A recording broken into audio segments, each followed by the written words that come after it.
Sí, sí, señor. Sí, se ve bien. Sí, señor, se ve bien. Bueno, ayer habíamos quedado respecto a lo que era el salario, las clases y tipos de salario, y habíamos visto todo lo referente a lo que era el salario ordinario, fijo y variable, y lo que era el salario integral.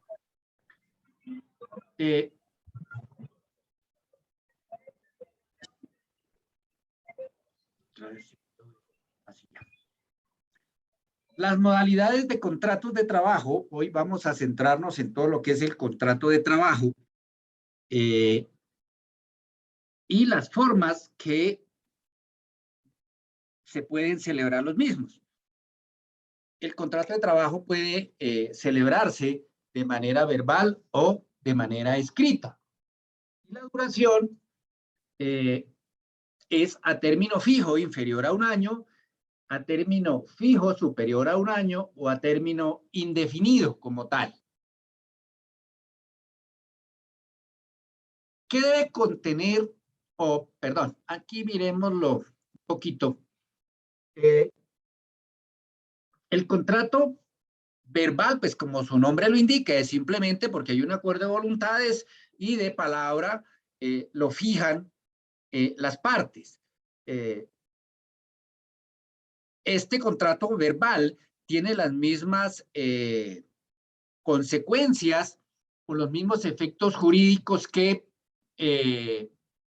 un contrato escrito. Entonces, algunos buscan en algunas ocasiones eximirse de las responsabilidades porque es un contrato verbal, pero en últimas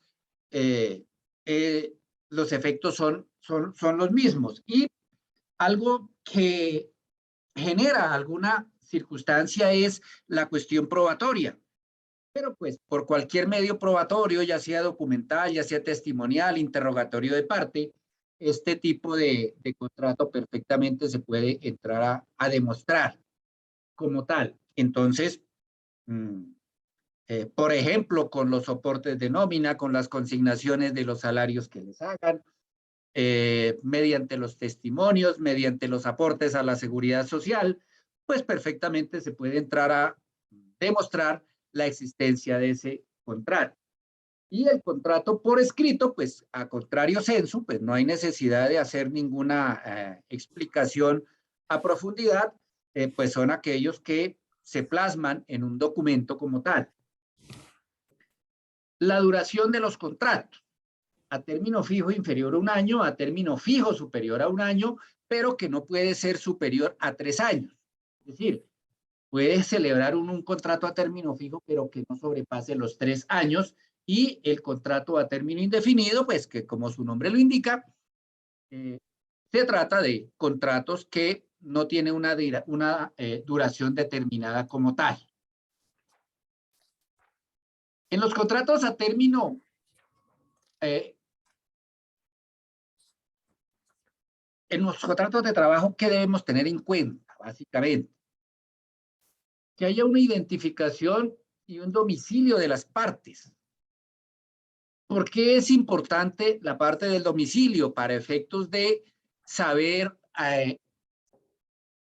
en dónde se van a reclamar las obligaciones entre las partes, ya sea que el trabajador quiera presentar una demanda o una reclamación al empleador o en su defecto el empleador hacia el trabajador. Don Oscar Castillo me está levantando la mano. Doctor Jaime, buenas noches. Buenas noches para todos y todas. Don Oscar, ¿cómo está? Bien, doctor. Doctor Jaime, querida, es que no sé si le escuché mal que en el contrato a término fijo se puede renovar por 3 años. No, que hay dos tipos de contratos a término fijo, el inferior a un año y el superior a un año, pero que los superiores a un año no pueden ser en un lapso superior a 3 años. Ah, ok. Iría de 1 a 3 años. Ah, ok, doctor. Mil gracias. Muy amable. Qué pena. No, Gracias. bueno. El lugar y fecha de celebración, esto para poder determinar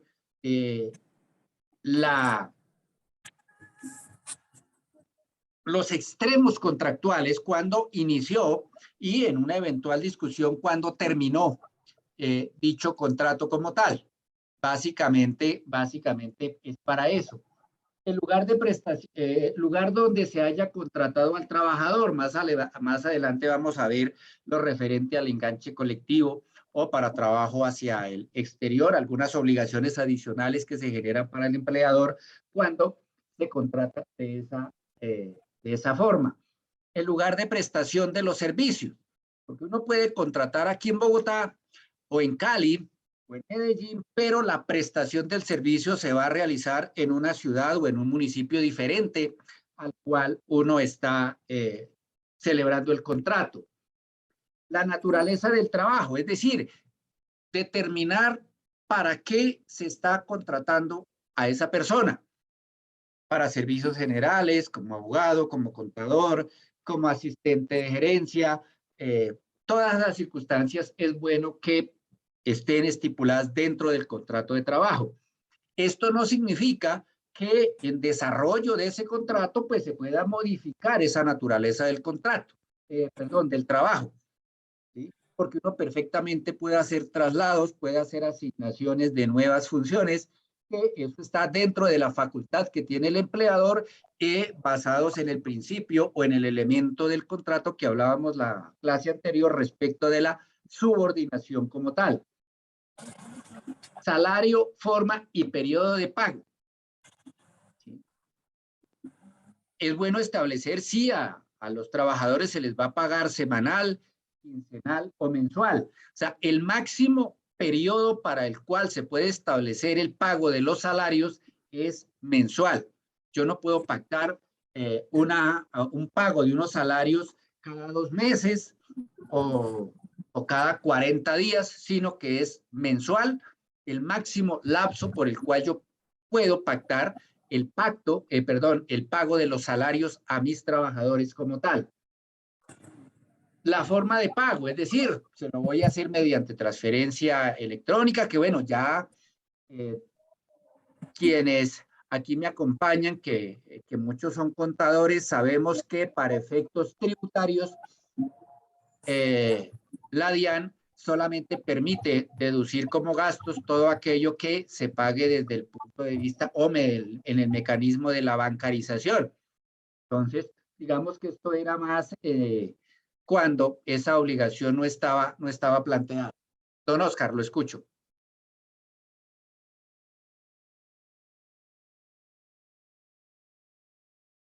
Don Oscar, veo la mano levantada.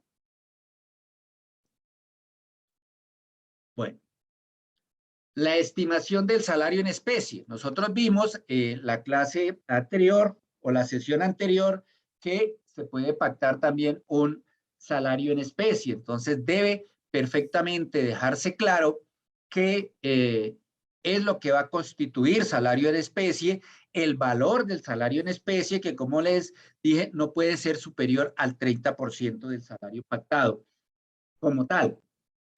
La duración del contrato, sí, es a término fijo, inferior a 1 año o de 1 a 3 años. Lógicamente que si es indefinido, pues simplemente se coloca que es a término indefinido como tal.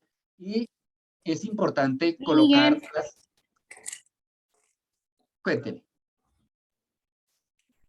las causales de terminación de ese contrato, que debe estar siempre por escrito para que tenga un efecto jurídico como tal. En el contrato a término, o sea, el contrato a término fijo siempre debe estar por escrito. O sea, el contrato a término fijo no lo puedo yo pactar de manera verbal. Entonces, yo sí puedo haber pactado con la persona que voy a contratar, que lo voy a hacer por 2 meses, por 3 meses, por 1 año. Pero si eso no lo hago a término fijo, la ley prevé que en ese caso se considerará que el contrato se hizo a término indefinido como tal. Las prórrogas, en el efecto que yo quiero hacer una prórroga por un periodo diferente al inicialmente pactado.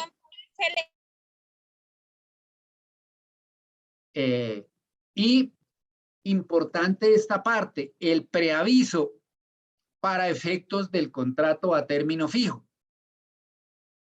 ¿Sí? Yo siempre tengo que, para evitar que se me prorroguen esos contratos, yo tengo que informarle al trabajador con un lapso no inferior a un mes.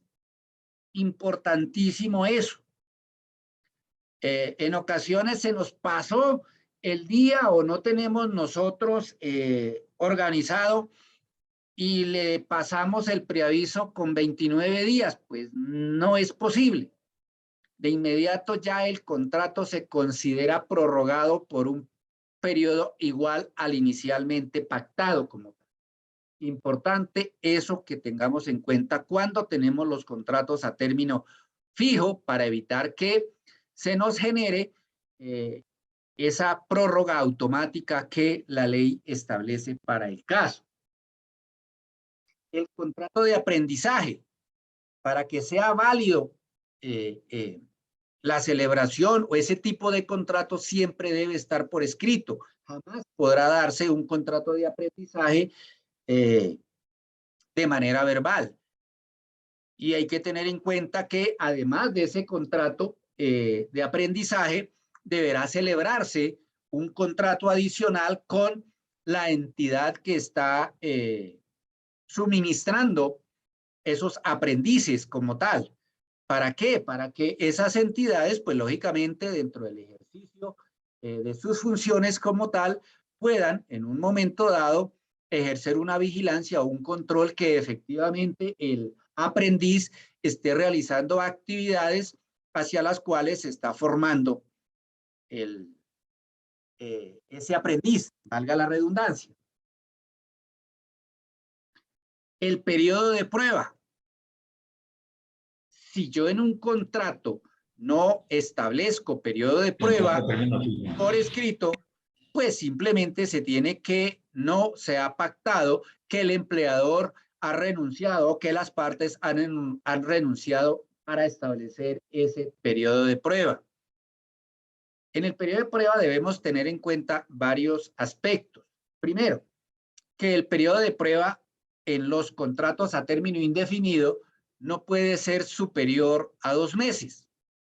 Y en los contratos a término fijo, inferiores a 1 año, el periodo de prueba no puede ser no puede ser superior a la 5ª parte del término para el cual se ha contratado. Entonces, algo que también cometemos nosotros un error, y es que yo contrato a una persona por 3 meses y le prorrogo por otros 3 meses y creo que en las prórrogas hay periodo de prueba.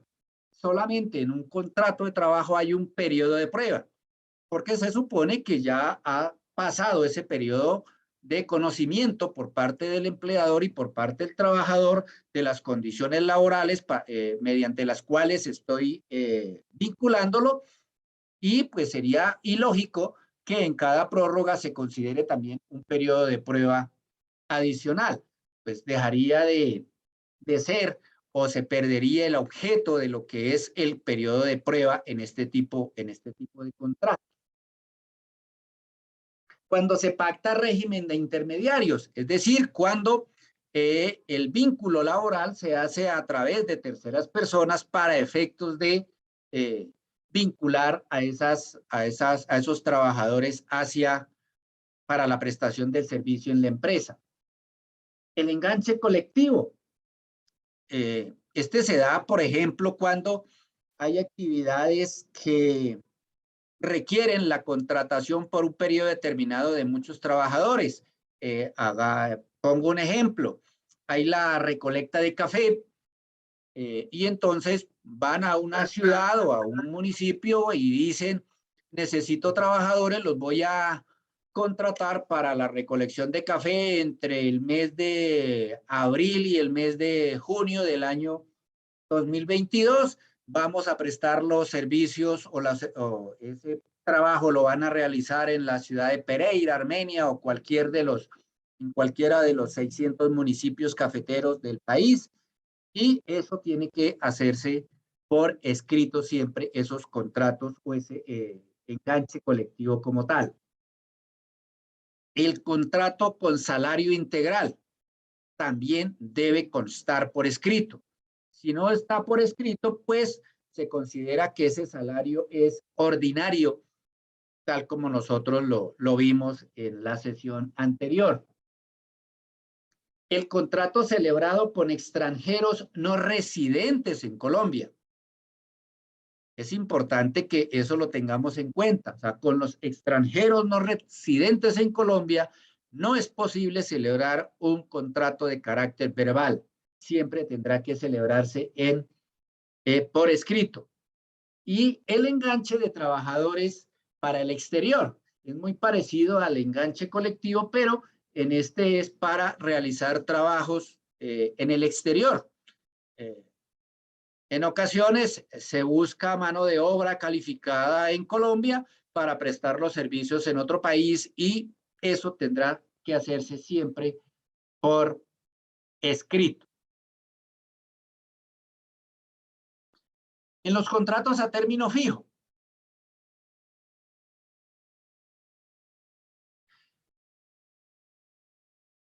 como les dije, este puede ser inferior a un año o superior a un año, pero inferior a 3 años. Este tipo de contratos perfectamente puede ser renovable de manera indefinida. ¿Cuáles son las características de estos contratos a término fijo? Si ninguna de las partes, es decir, trabajador o empleador, manifiesta a la otra parte que no desea continuar con 30 días de anticipación a la fecha de terminación, se considera prorrogado por un periodo igual al inicialmente pactado. En realidad esto aplica más para el empleador, teniendo en cuenta que ya el preaviso para los trabajadores no existe. Simplemente que, pues así lo prevé el Código de Comercio o así está redactado, el Código Sustantivo del Trabajo, así está redactado como tal. Para los contratos de trabajo inferiores a un año, estos contratos podrán prorrogarse hasta por 3 veces iguales por un periodo igual o inferior y luego de la tercera prórroga, es decir, a partir de la cuarta prórroga, el tiempo mínimo por el cual se prorrogan es por un año. Sobre esto también debemos tener o quiero hacer claridad. Se tiene la creencia que un contrato a término fijo, por el hecho de haberse prorrogado por más de una vez, no se convierte en contrato a término indefinido. Eso no es cierto. El contrato a término fijo, mientras no se le cambie la modalidad, seguirá siendo contrato a término fijo. Entonces, para que eso lo tengamos en cuenta. Porque siempre he escuchado en todo el tiempo de mi ejercicio profesional que dicen, no, es que como yo ya llevaba cierto tiempo o después de cierto tiempo el contrato se convierte a término indefinido. Eso no es cierto. Eso no es cierto. El contrato a término fijo, mientras no se le cambie de modalidad, entonces seguirá siendo contrato a término fijo. En los contratos a término fijo inferiores a un año, el trabajador tiene derecho a vacaciones y prima de servicios proporcional al tiempo trabajado. Anteriormente, había una norma que decía que para tener derecho a vacaciones o a prima de servicios debía trabajarse de manera continuada durante el periodo o durante el año, mínimo 6 meses si se trataba de vacaciones o de 3 meses si se trataba de prima de servicios. Eso no opera hoy en día. Hoy en día esas prestaciones sociales, por ser derechos ciertos e indiscutibles por parte de los trabajadores se tendrá que reconocer. A veces nos sucede algo y es que una persona va y nos trabaja solamente 8 días y se fue y no sabemos dónde está o no lo ubicamos porque no nos dio la cuenta para hacerle los pagos de los salarios. Y uno hace la liquidación y aparece que hay que pagarle 40.000, 50.000 o 150.000 pesos de la liquidación. Y dice uno, pero yo qué me voy a poner a hacer con este trámite, pues yo lo dejo pasar y cuando el trabajador venga, pues se los pago. Y resulta que hay personas, infortunadamente, que lo que buscan es no reclamar para demandar en un término superior un término inferior a 3 años, que es cuando prescriben esas obligaciones, y aducen que el empleador no le quiso cancelar esa liquidación y le imponen la sanción moratoria prevista en el artículo 65 del Código Sustantivo del Trabajo, y es que si a la finalización del contrato de trabajo el empleador no le cancela los salarios y la liquidación correspondiente, tendrá que indemnizarlo con un día de salario por cada día de retardo. En ocasiones lo toman ya como un negocio como tal y el empleador pues no tiene mecanismo de defensa al respecto. Entonces, ¿qué es lo que se tiene que hacer en esos casos? Si el trabajador se fue, no volvió, yo hago un acta de terminación de abandono del cargo, con base en ella doy por terminado el contrato de trabajo y procedo a consignar en el Banco Agrario del domicilio del trabajador la liquidación de prestaciones sociales, la liquidación definitiva. Importante que yo deba tener una dirección física o electrónica del trabajador y a esa dirección le envío, si es en física, por correo certificado, copia de la liquidación con copia del título judicial que realicé para consignarle las prestaciones sociales y de esa manera me eximo de tener que cancelar cualquier tipo de indemnización que me quiera imponer en una eventual demanda de carácter laboral. En los contratos de trabajo inferiores a 30 días, pues no se necesita preaviso. Y pues por sustracción de materia, pues eso es la lógica que nos conlleva. Porque pues imagínense ustedes que si el preaviso debe darse con 30 días de anticipación y si yo lo contraté solo por 15 días, pues ya estaría por fuera de la ley o del término para hacer ese preaviso. ¿Alguna pregunta hasta el momento?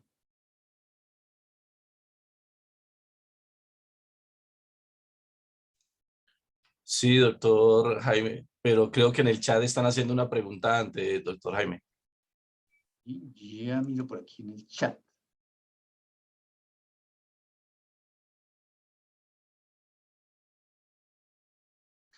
Sí, me preguntan que cuando el contrato es inferior a 1 año, se sigue manejando la jornada de 48 horas semanales.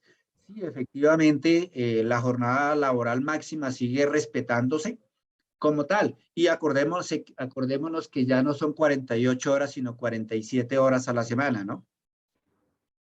Con la reforma laboral de la jornada máxima laboral que se nos está, o que ya empezó a regir a partir de este año.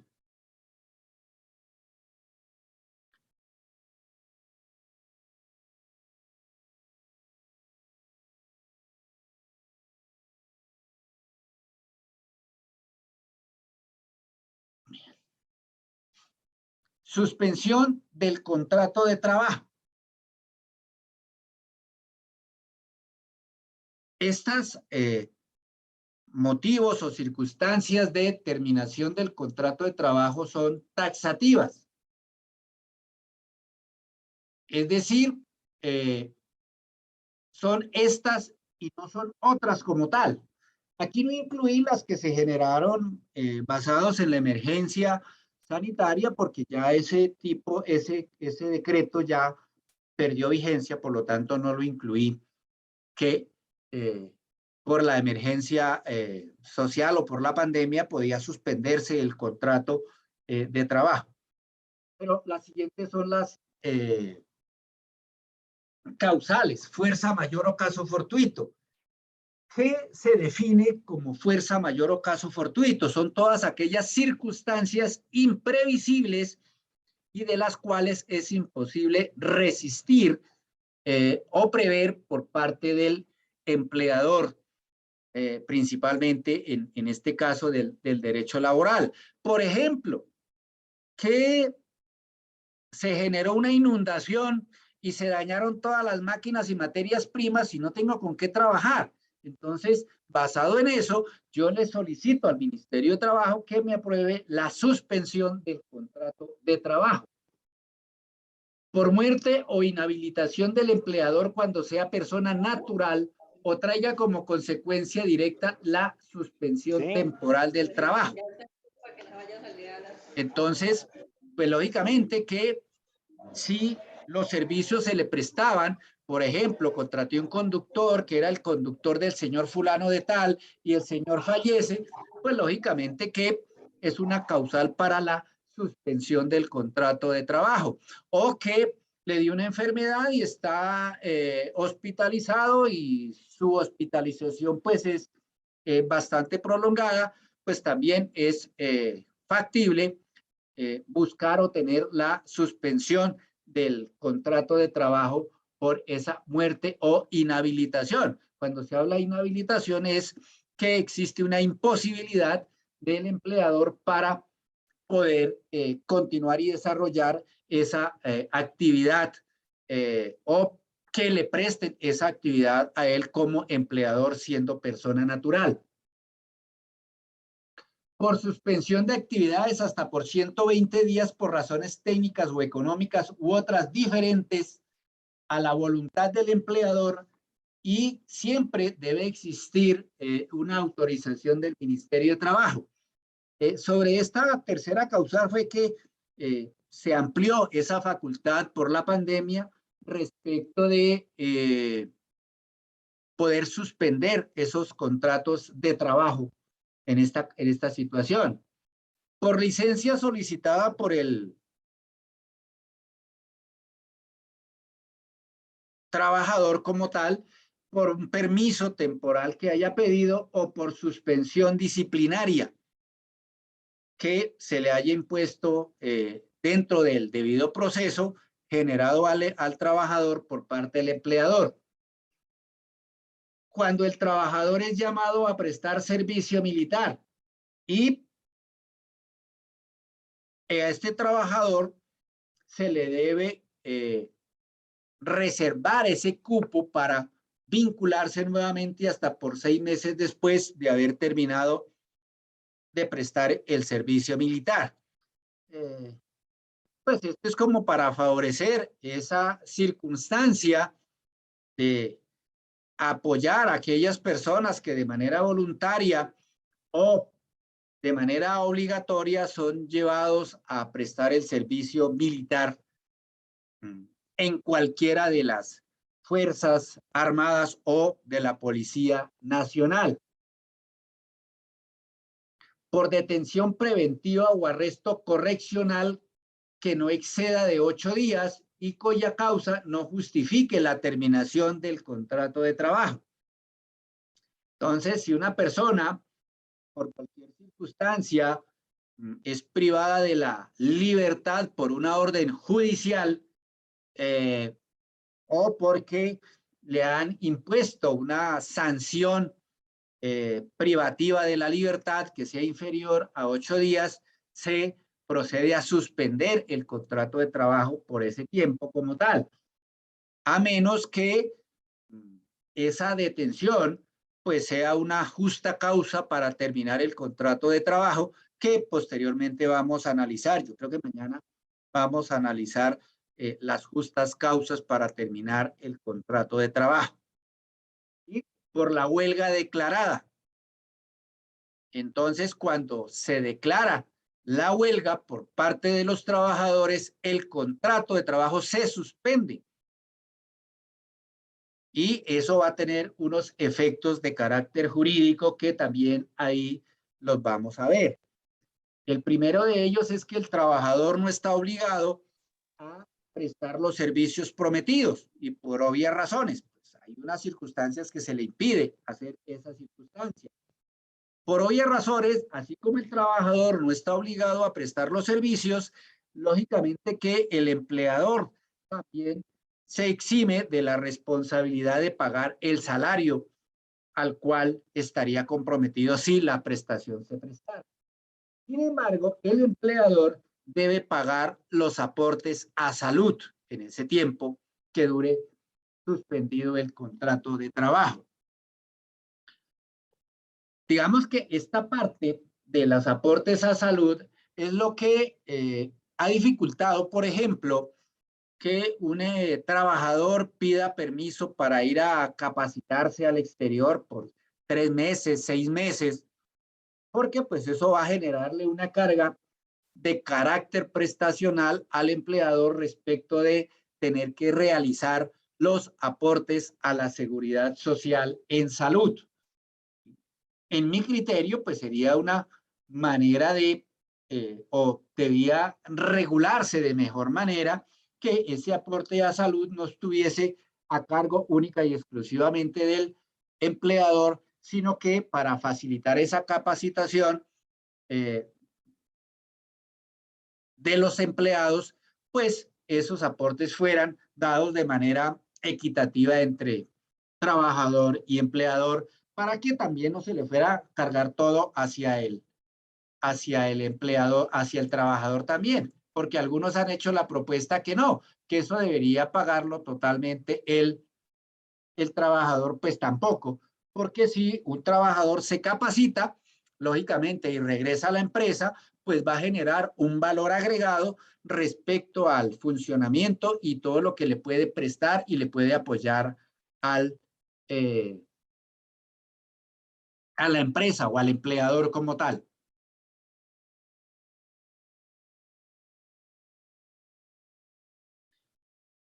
Ayer hablábamos de aquellas cláusulas ineficaces en el contrato de trabajo.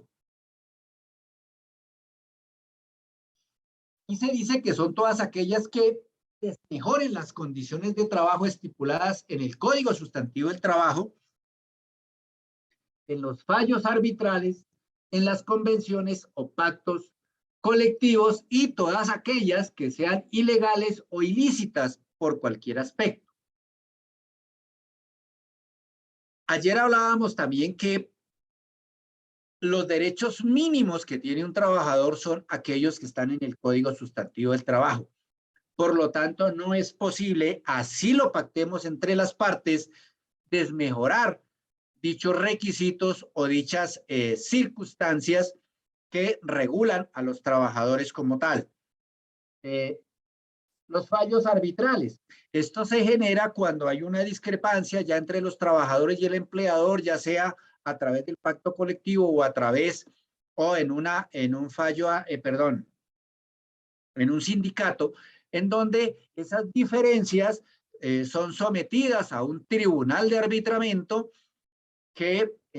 cuyas decisiones tienen los mismos efectos que aquellos que da un juez, simplemente que ya no se llaman sentencias, sino que se llaman laudos o fallos arbitrales también, y si se han reconocido en esos documentos o en esas decisiones, pues son obligatorios para los empleadores y para los trabajadores. Y las convenciones colectivas, como lo hablábamos ayer, pues son aquellas en donde se dan basados entre el empleador y el sindicato como tal. Y los pactos colectivos, también lo hablábamos ayer, son aquellos acuerdos que se llegan directamente entre el trabajador o los trabajadores, perdón, y la empresa, sin que medie entre ellos un sindicato como tal. pues las ilegales o ilícitas, lógicamente, son aquellas que violan las normas regulatorias del derecho laboral, ya sea nacional como internacional. Es así como el artículo 43 del Código Sustantivo del Trabajo determina cuáles son las cláusulas ineficaces. Y más o menos está lo que arriba planteé en el resumen, pero sin embargo quiero leerlo para que tengamos claro lo que estipula la ley al respecto. En los contratos de trabajo no producen ningún efecto las estipulaciones o condiciones que desmejoren la situación del trabajador en relación con lo que establezca la legislación del trabajo, los respectivos fallos arbitrales, pactos, convenciones colectivas y reglamentos de trabajo, y las que sean ilícitas o ilegales por cualquier aspecto. Pero a pesar de la ineficacia de esas estipulaciones, todo trabajo ejecutado en virtud de ellas que constituya por sí mismo una actividad lícita da derecho al trabajador para reclamar el pago de sus salarios y prestaciones legales por el tiempo que haya durado el servicio hasta que esa ineficacia se haya reconocido o declarado judicialmente. Mientras no haya una decisión judicial que declare la ineficacia, el trabajador tiene derecho a que se le reconozcan todas las prestaciones sociales que se generan en este tipo de situaciones o pactos o decisiones que se dan como cláusulas ineficaces.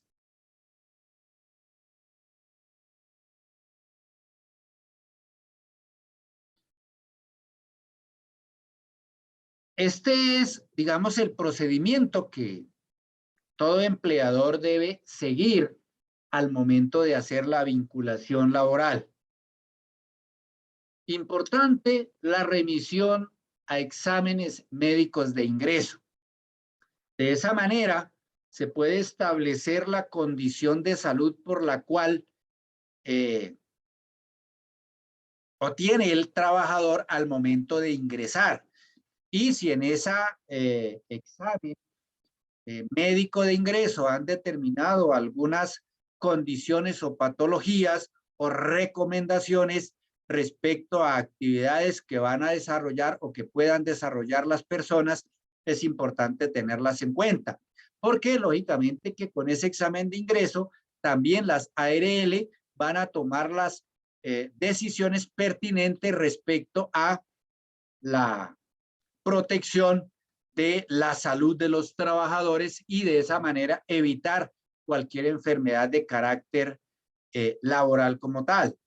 Importante que dentro de estos exámenes médicos de ingreso hay algunas situaciones o exámenes que son prohibidos o algunos resultados que son prohibidos solicitar dentro de esos exámenes de ingreso.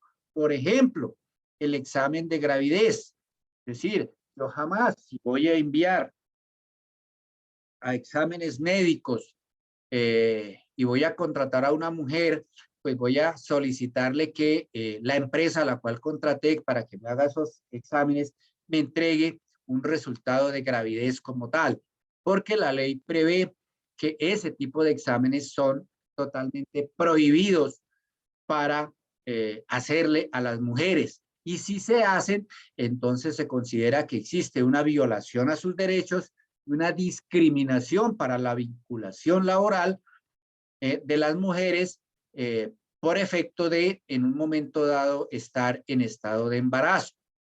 Partamos del hecho que el motivo que una mujer esté en estado de embarazo no se considera ni como una incapacidad, ni se considera como una enfermedad, ni se considera como ninguna patología que pueda determinar que no puede desarrollar la labor para la cual fue contratada. Tenemos en cuenta que por recomendaciones médicas puede generarse algunas recomendaciones dependiendo de la situación de embarazo que pueda tener la mujer, pues para efectos de proteger también la vida del nasciturus y de esa manera evitar pues situaciones que puedan comprometer la responsabilidad de los empleadores como tal. Entonces es importante que tengamos en cuenta esas circunstancias. Tampoco puedo solicitar que se me haga examen a los trabajadores de SIDA. También eso está totalmente prohibido, ¿sí? Para que eso lo tengamos en cuenta. En caso de que existan algunas circunstancias, por ejemplo, de que una persona ya tiene una invalidez y requiere o se postula para el trabajo y yo la quiero contratar, pues lógicamente que se genera la renuncia del trabajador a esas prestaciones sociales respecto por esa cuestión de la invalidez. O si se contrata a una persona mayor a los 50 años, pues también puede existir la renuncia al seguro de vida que se le pueda otorgar como tal. O tenga, eso sí, en cualquier edad, una circunstancia o una enfermedad o una invalidez existente al momento de ser contratada. Lo otro aspecto que se debe hacer y previo a iniciar esas labores o esa vinculación como tal es la inscripción al sistema de seguridad social. Nosotros cometemos el error de que contratamos a la persona y con posterioridad es que iniciamos todo el trámite de vinculación al sistema de seguridad social. Y eso genera un alto riesgo para la empresa en caso de que le llegue a suceder cualquier situación al trabajador. Y ahí me voy a saltar un poquito. Si yo me voy en cuanto a la inscripción de riesgos profesionales, se establece que la cobertura por riesgos profesionales se empieza a dar un día después de la vinculación al sistema de riesgos laborales. Por eso ahí dice que debe hacerse con un día de anticipación a iniciar las labores. Porque pues, como se dice coloquialmente, es la ley de Murphy, el trabajador inició labores hoy y yo fui muy diligente, pero hoy fui a afiliarlo a riesgos profesionales. El trabajador también fue muy efectivo y por trabajar de manera rápida, pues generó un accidente de trabajo y lógicamente que como se produjo fuera de la cobertura de los riesgos laborales, pues el empleador será el que tendrá que correr con todos los gastos inherentes al pago de las prestaciones por accidente de trabajo que se pueda presentar en ese caso. O también en el sistema de salud. En ocasiones, y eso sí lo ve uno con mucha frecuencia, es que a las personas las están inscribiendo 10, 15 o 20 días después de iniciar labores.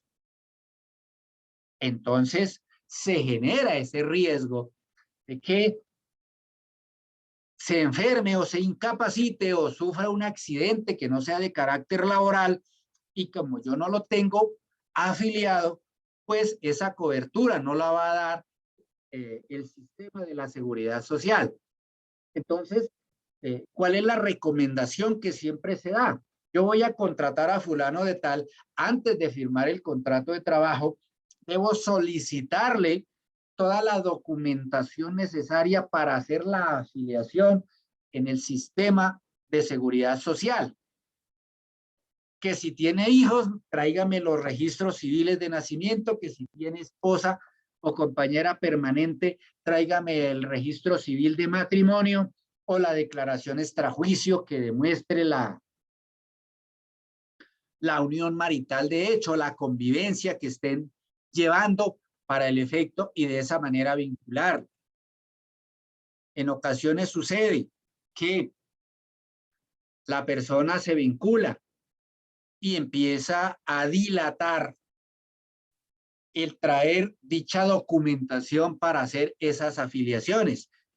Y entonces dicen, pues es que como yo lo voy a afiliar a salud o a las cajas de compensación y todas estas situaciones, pero como no me ha traído todos los documentos de los hijos o las fotocopias de las cédulas o todos los documentos que nos piden, entonces todavía no lo afilio. Eso no exime de responsabilidad al empleador en el caso de que se genere algún daño o algún perjuicio como tal.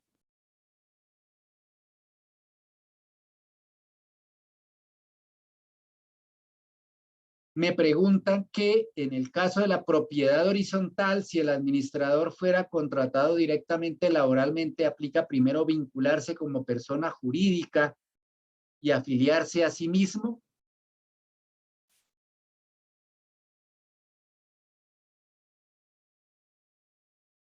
Ahí no entiendo la pregunta. Si vincularse como persona jurídica o lo que significa o lo que quieren decir es si le reconocen como representante legal de la copropiedad. La señora Daisy.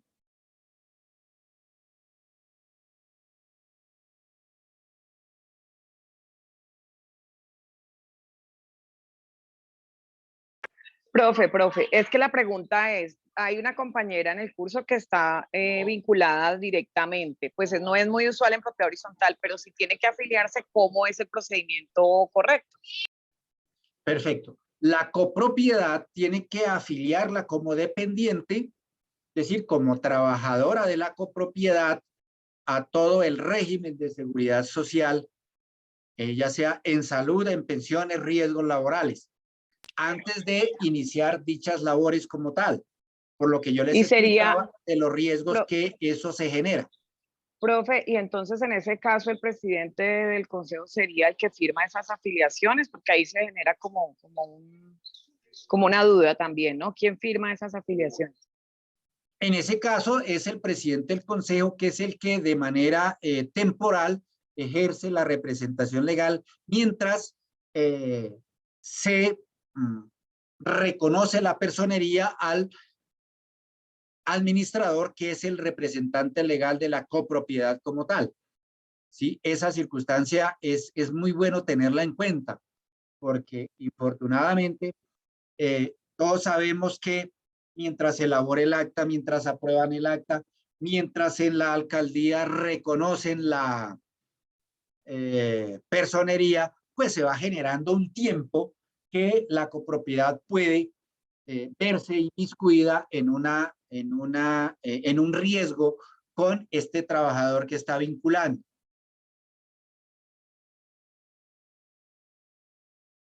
Profe, qué pena. Doctor, qué pena con La Alexandra señora Nelly, Sánchez. ¿o quién me está preguntando? Alexandra, es Alexandra. que estoy levantando la mano y creo Sí, que señora. algunos compañeros, pero su merced no tiene, creo que la opción de las manitos. Entonces, por eso me atreví a interrumpirlo. Con No, respecto, tranquila. qué pena. Doctor, es que no entendí muy bien esa parte, esa última parte, porque se supone que se supone que nosotros todo el tiempo le hemos vendido al presidente. A ver, si yo tengo un presidente de consejo de administración, la ley le dice que la única función que él tiene es firmar el contrato del administrador y digamos que existe la opción de la que usted está comentando, de que hay un tiempo en el que no va a haber administrador porque se está en el proceso de legalizar. No sería, si yo le traslado esa función al presidente, porque no voy a tener cómo cubrirlo en el sistema, en que la copropiedad lo proteja, porque él va a entrar a responder con su pecunio en caso de que cumpla algo que le llegue a suceder. ¿No sería mejor que el anterior administrador sea el que firme y que el nuevo administrador luego le dé esa validez? porque es que si dejamos al presidente, pues nos hemos encargado de decirle al presidente, no, mire, usted no tiene ninguna obligación, sea el presidente, pero si le entregamos eso, porque a mí me pasó en un conjunto, no directamente a mí, a una de las personas, de mis socias les pasó que ella llegó al edificio y el presidente a título personal había hecho renunciar a la secretaria, no al administrador, sino a la secretaria.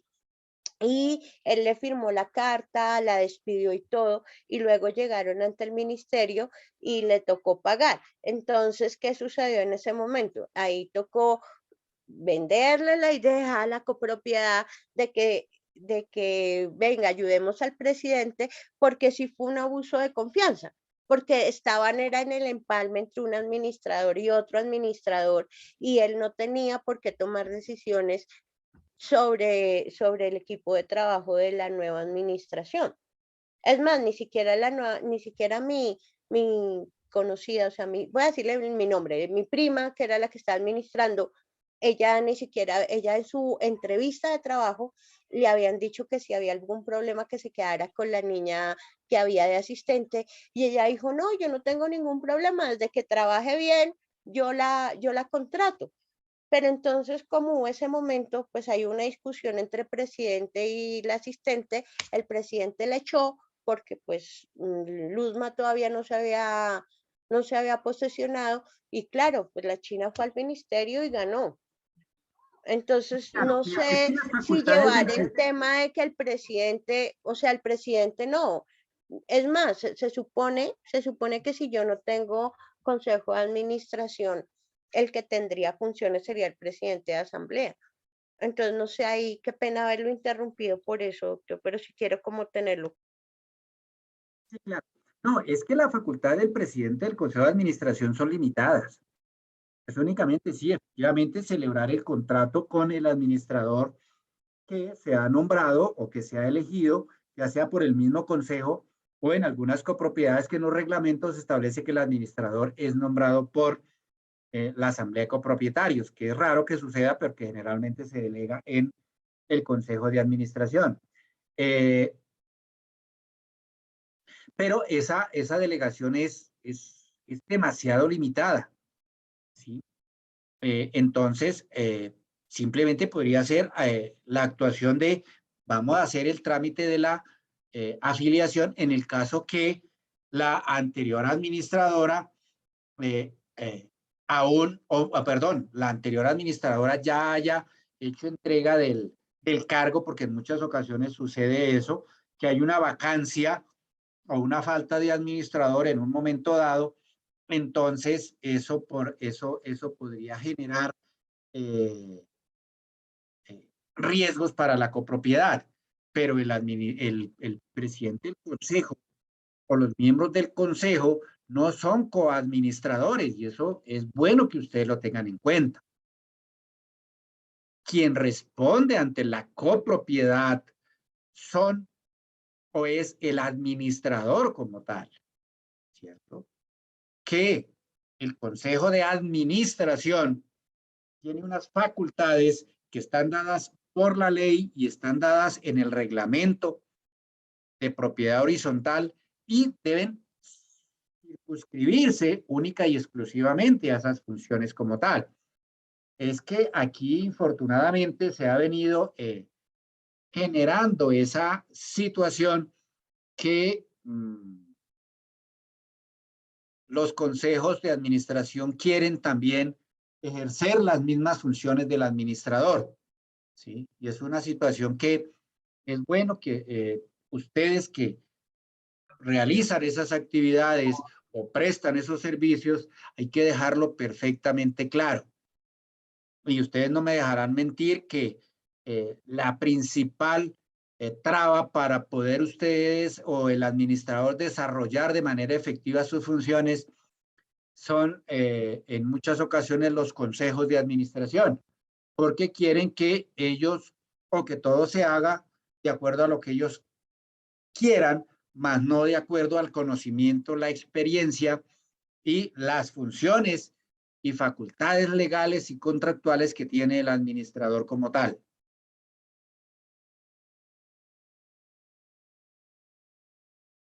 es la inscripción también en las cajas de compensación familiar. Para redondear esto, ¿qué sucede? O para concretar más lo que estamos hablando, lo que sucede es que queremos hacer un solo trámite. Dicen, para ahorrarme tiempo, de una vez hago la afiliación a las cajas de compensación, a los fondos de pensiones, a la seguridad social, a la CPS, a las ARL, y hasta que no me traigan toda la documentación, yo no realizo esos trámites. Ese es un error craso que nosotros cometemos. Digo que nosotros porque a mí también me ha acontecido esa situación. Y vuelvo y les digo, la gente le dice que sí le lleva a uno la documentación y los soportes. Mi recomendación siempre ha sido, yo voy a contratar a fulano de tal, antes de que empiece a trabajar ya usted me debe allegar toda la documentación para evitarme esos líos. Que no trajo el registro civil de matrimonio o el de los hijos, pues yo lo vinculo a usted y posteriormente vinculo a sus hijos, pero a usted como trabajador sí lo vinculo. Que después sucedió algo porque no trajo los documentos, pues habría algún tipo de eximente de responsabilidad, aunque no toda, porque como les digo, yo debería haber hecho la solicitud de la documentación previo a iniciar las actividades laborales. Por ahí escuché a alguien. ¿No? A ver. Es importante que a los trabajadores se les informe todo lo referente a la retención en la fuente, porque ahí se genera un problema en ocasiones grave, porque cuando reciben el salario y el empleador le hace la retención en la fuente, empiezan a decir que se le generó una violación a sus derechos, que le engañaron, que no le dijeron la verdad, a sabiendas que son situaciones que no dependen del empleador, sino que son de orden legal y obligatorio realizar ese tipo de retenciones en la fuente. En ocasiones, y dentro de eso también hay que decirle a los trabajadores, cuando uno los va a vincular, qué efectos, o no tanto qué efectos, sino qué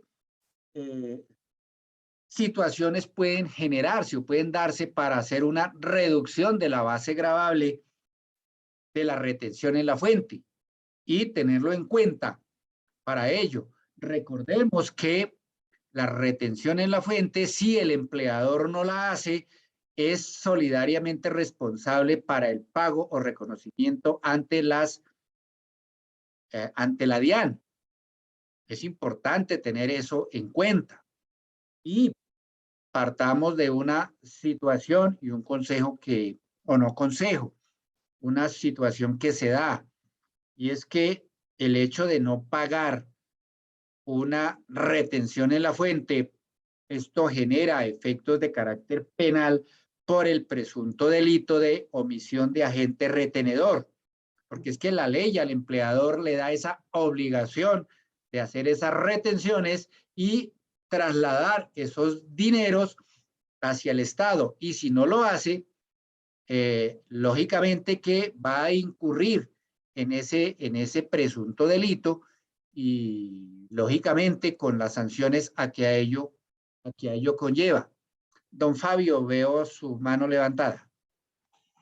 A ver, perdone que sea un poquito tarde la acotación o la pregunta que le puedo hacer. Con relación a la asistente que hablaba la compañera que el presidente del consejo la sacó del cargo. Mi pregunta es, ¿ella tenía contrato de trabajo con la copropiedad o era un contrato de prestación de servicios? Para mi concepto muy personal, que si ella tenía contrato laboral con la copropiedad, ella puede entrar a demandar a la copropiedad Y de hecho, todos los propietarios tienen que responder por todas esas indemnizaciones que haya en lugar para el contrato de trabajo y por la limitación de funciones del presidente. Creo yo, no sé si estoy bien enfocado o no. Te agradezco tu comentario, gracias. Gracias por preocuparte. Sí, por eso fue que ella ganó en el Ministerio de Trabajo, porque ya tenía contrato de trabajo y porque el presidente efectivamente se extralimitó en sus funciones. Entonces, se dio todo y se dio el tema del empalme, de que la anterior administradora no había hecho bien el contrato, de muchas circunstancias y por eso digamos que la copropiedad, entre comillas, también asumió un poquito el tema de proteger el presidente, pero es más para que veamos pues de que tenemos demasiadas situaciones y más cuando recibimos un conjunto, pues el tema laboral, cuando hay trabajadores directos, pues tenemos que tener muy claro cómo viene ese contrato. Gracias.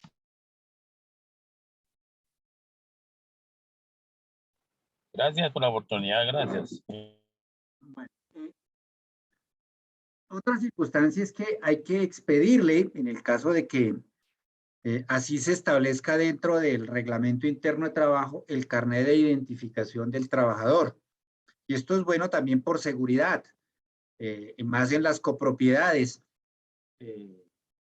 Cuando existe todo el personal, ya sea contratado de manera directa o por prestación de servicios o con terceros, cuando, por ejemplo, se trata de el personal de seguridad, es muy importante que haya esa identificación de ellos para seguridad pues, de todos los copropietarios y, lógicamente, para eximirse de responsabilidad a la administración como entidad que está regulando y protegiendo los bienes de la copropiedad. Eso es muy importante tenerlo en cuenta en estos casos. Hay que elaborar las hojas de registro de trabajo a domicilio, si se da en esos casos, de vacaciones, de horas extras que se den en la empresa. Recordemos que hoy en día el Ministerio de Trabajo tiene facultades de policía judicial. ¿Eso qué significa?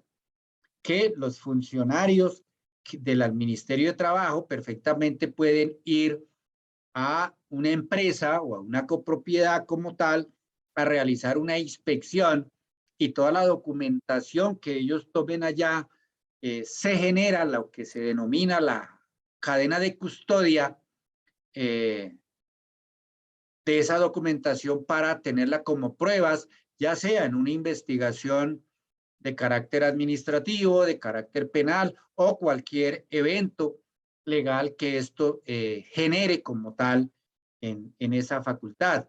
Haz de cuenta como si fueran los del CTI o la SIJIN o la DIJIN. Hoy en día se le ha dado esa facultad a los del Ministerio de Trabajo, igualmente a los funcionarios de la UGPP cuando realiza esas visitas de inspección y de control a los diferentes entes, empresas, para los diferentes empleadores como tal. Por eso es fundamental tener esos archivos que se tienen. Llevar el récord personal dentro de esa carpeta de apertura de cada uno de los trabajadores. Importante que se deba tener en cuenta, como quiera que ahí en esas carpetas existe información confidencial, la ley establece que se debe tener un mecanismo de custodia de esa información y que la misma no puede estar expuesta a que cualquier persona pueda tener acceso, porque se puede estar violando la intimidad de esas personas. ¿Sí? Por ejemplo, en mi carpeta de la empresa aparecen que yo tengo 3 hijos. todo el mundo sabe que yo soy casado y que yo tengo 2 hijos, pero resulta que pues yo quiero proteger a aquel hijo que tuve extramatrimonial y que en mi hogar no saben. Entonces, tengo el registro civil de nacimiento y alguien accede y dice, oye, pero es que Adeodato no solamente tiene hijos dentro del matrimonio, sino por fuera del matrimonio, y mira quién lo ve, ¿no? Y van y le cuentan a mi esposa y mire el lío que se me forma. Y yo podía entrar a demandar en un momento dado que si se demuestra que esa información se filtró de mi carpeta laboral que tenía en la empresa a la cual laboro, pues una demanda de responsabilidad civil contractual perfectamente sería viable para efecto de una indemnización de los perjuicios que se me pueden causar. O que algunos empiezan a hablar, no, pero es que no es casado, que es casado, que está conviviendo, que no está conviviendo, que ya lleva un divorcio, que 3 divorcios. Esa es información confidencial. Por eso es importante y siempre se recomienda que todo lo que son las carpetas personales de los trabajadores deben estar bajo una custodia o con un mecanismo de protección que no pueda tener acceso a la misma cualquier persona para evitar esa filtración de esa información. O por ejemplo, que en un momento dado yo llevé un examen en donde me diagnosticaron una enfermedad ruinosa o catastrófica, o que a un trabajador le diagnosticaron que tenía SIDA, y todos sabemos que el solo hecho de que a una persona le digan que tiene SIDA, pues de inmediato va a ser alejada, va a no tener el mismo trato, va a ser discriminada. Entonces, todo eso hay que protegerlo. Y por eso la ley establece que todo lo referente a esas carpetas personales de los trabajadores deben estar debidamente protegidas, ojalá en una caja fuerte o en un sistema que preste seguridad y garantía de no acceso a terceros como tal.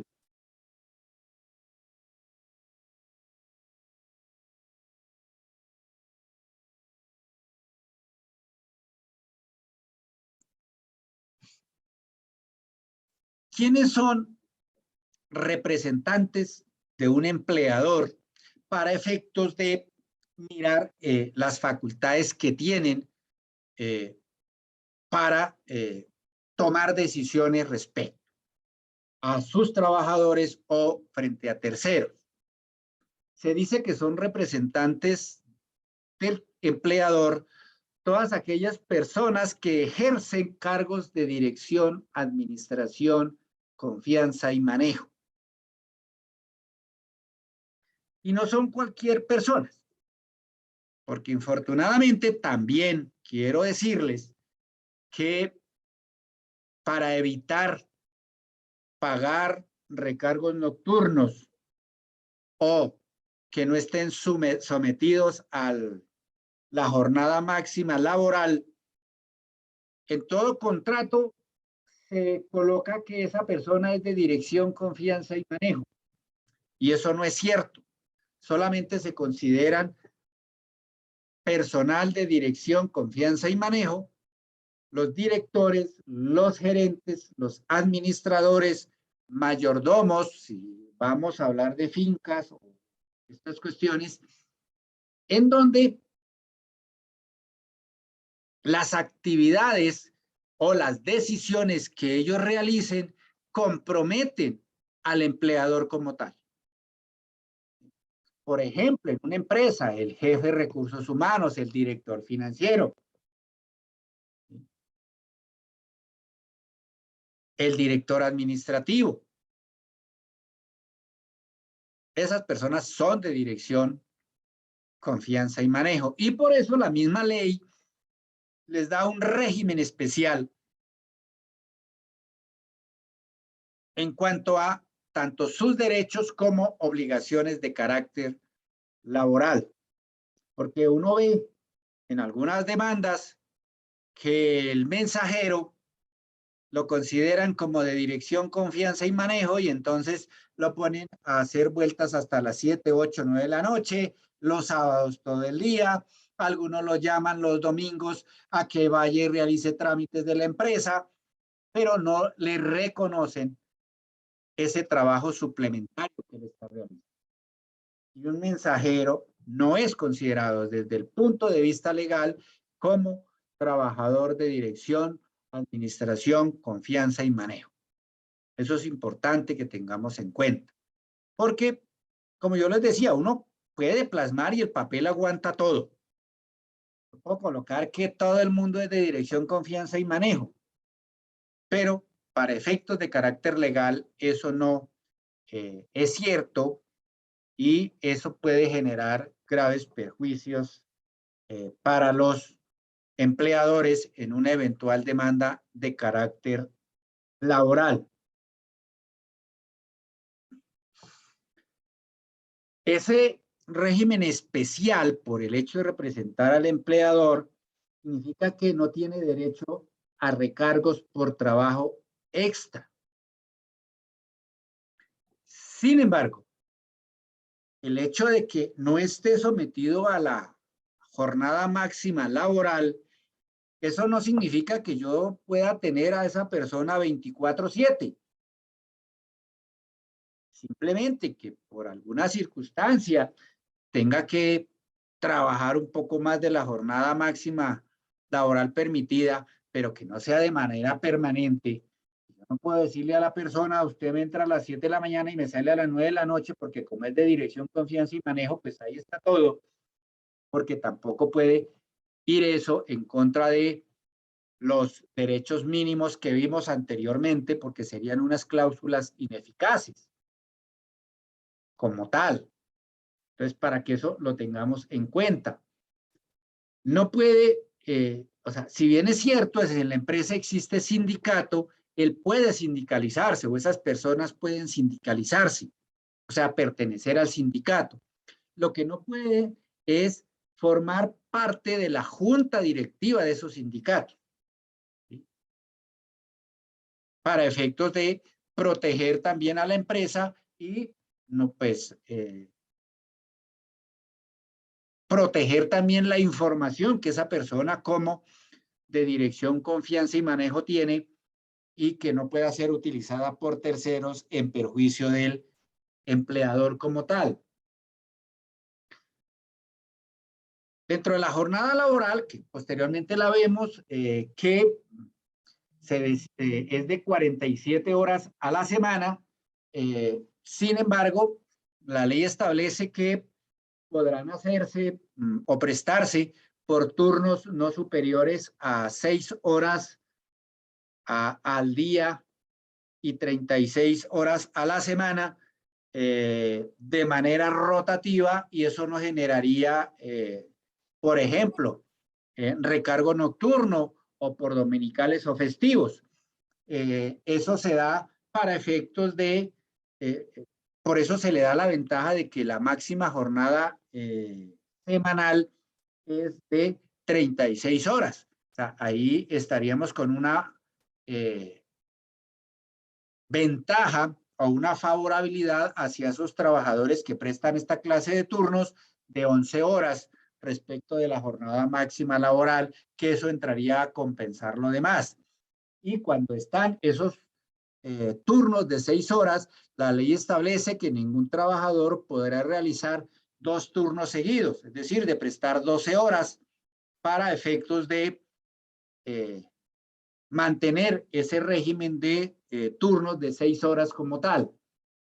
Y para estas personas de dirección, confianza y manejo, sí pueden ellos prestar esos 2 turnos de carácter seguido.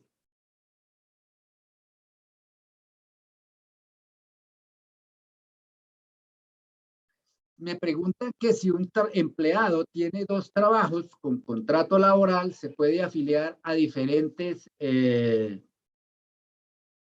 cajas de compensación familiar? Sí, porque las cajas de compensación familiar, quien escoge la caja de compensación es el empleador como tal. Lo que sí no pueden tener es una afiliación o doble afiliación a EPS, ¿sí? Porque uno no puede estar sino afiliado a una EPS como tal. Si el trabajador tiene dos vínculos laborales, entonces a uno de ellos se hace el aporte a la EPS, principalmente en aquella en el cual tiene un mayor horario laboral, y el otro pago a la seguridad social en salud iría hacia el FOSIGA, ¿sí? Entonces, no sé que si está afiliado a Compensar o Famisanar o Alianzalud o cualquiera de ellos, no van a haber dos aportes de los dos empleadores hacia Alianzalud, sino que uno de ellos le paga a esa EPS y el otro lo pagará hacia el FOSIGA como tal, teniendo en cuenta que ya hay unos aportes a la seguridad social en salud. No sucede lo mismo con las cajas de compensación que, de acuerdo a la pregunta que me hacen, perfectamente puede estar afiliado a dos cajas de compensación.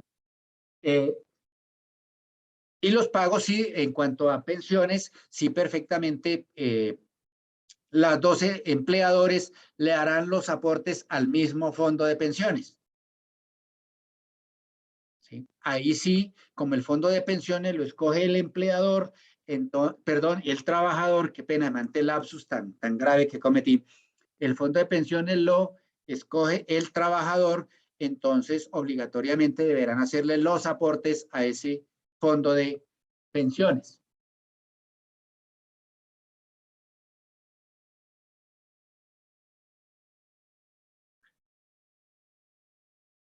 Esos trabajadores de dirección, confianza y manejo pueden ser excluidos de algunos beneficios del pacto o convención colectiva.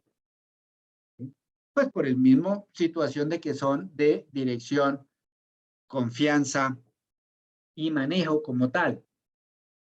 Además, también dentro de ese régimen especial de las personas de dirección, confianza y manejo, se maneja una situación distinta para la compensación, acumulación o interrupción de vacaciones.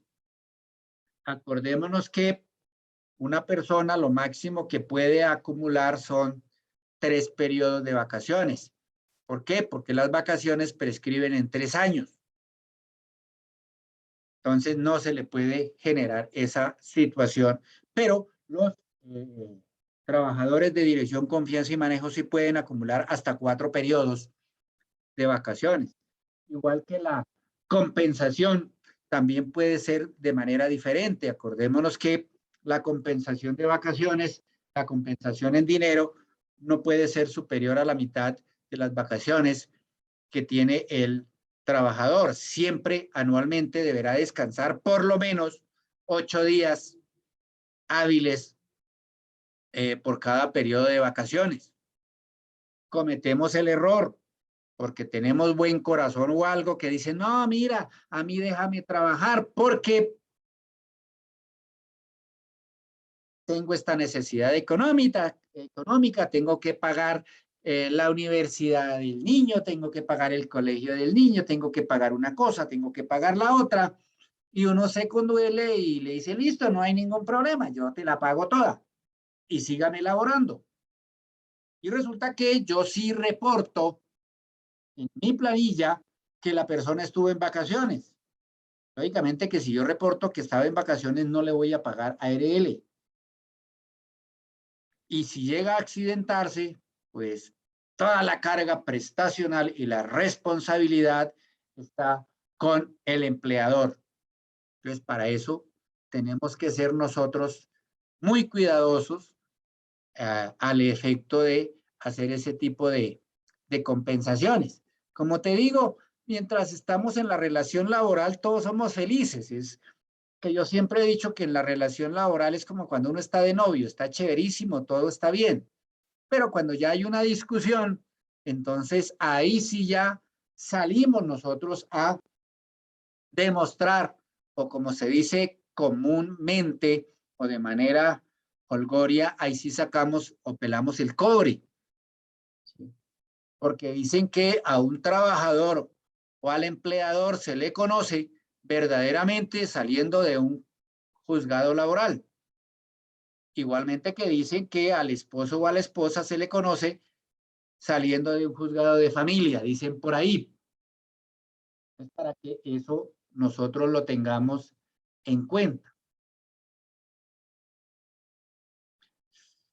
La ejecución del contrato de trabajo y los efectos que esto tiene. Se presume que es de buena fe.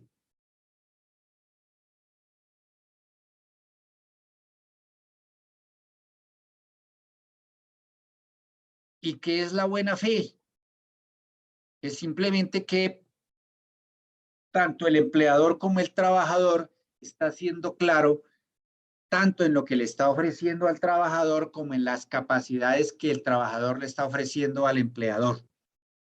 Porque básicamente lo que se está manejando en un contrato laboral son dos aspectos básicos. Uno, el empleador busca a ese trabajador. ¿Por qué? Porque cree que cumple con las expectativas y va a satisfacer unas necesidades que tiene el empleador respecto para la realización de una labor o una actividad que la empresa está desarrollando. Y el trabajador cree que esa empresa le va a satisfacer también las necesidades que tiene, no solamente de los ingresos, sino de todos los beneficios y de la calidad de trabajo que se está presentando o que se le está dando. Entonces, por eso se presume siempre que es de buena fe esa situación. La segunda son obligaciones recíprocas.